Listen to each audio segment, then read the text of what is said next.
really quick video to show you how to propagate your banana trees by separating the pups from the mother tree. It's really not hard to do at all, and it's a great way to get more trees off of the few that you already have.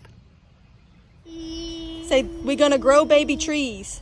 Baby trees. These trees died back during the bad freezes we had this winter, but the pups are coming up, and this is a good candidate because they're growing out a good ways from the base of the tree. So you want to get as much of the root connected to it as possible. So what you're going to do is put your shovel in between the main trunk and the new plant, go straight down and cut, and it will separate where it's connected, and then just dig all the way around and try to get up as much of that root as possible. All right, so I just went all the way around with the shovel. Hold it up. The whole thing will come up.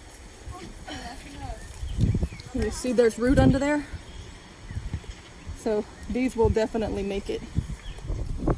As opposed to something like this that's growing right next to the tree. So there's not going to be a whole lot of root to it. It's going to break off without a lot of roots. See, this one broke off, and all it has is this one little bitty root. So even though it's big and healthy, we'll try, but it's probably not going to make it.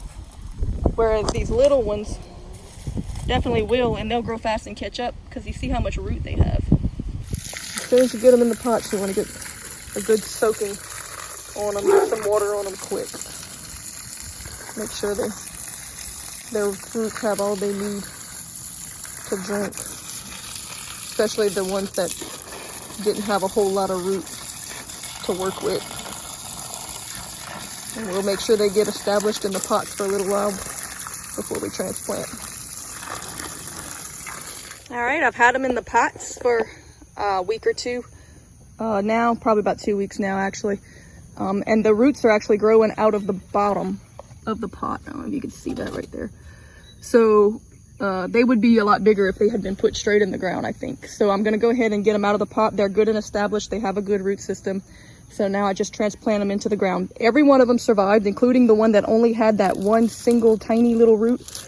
That was this one. It did lose some of its leaves because it didn't have enough root to sustain all of it. But it's developed more root now when it's coming back. So it did make it. So that's great. Let's go ahead and get them in the ground. Find you a spot that doesn't hold water continuously, but is pretty moist because they do drink a lot of water. All right. Plant it somewhere where it can get good irrigation, good water, and lots of sun. And it will grow very, very, very fast.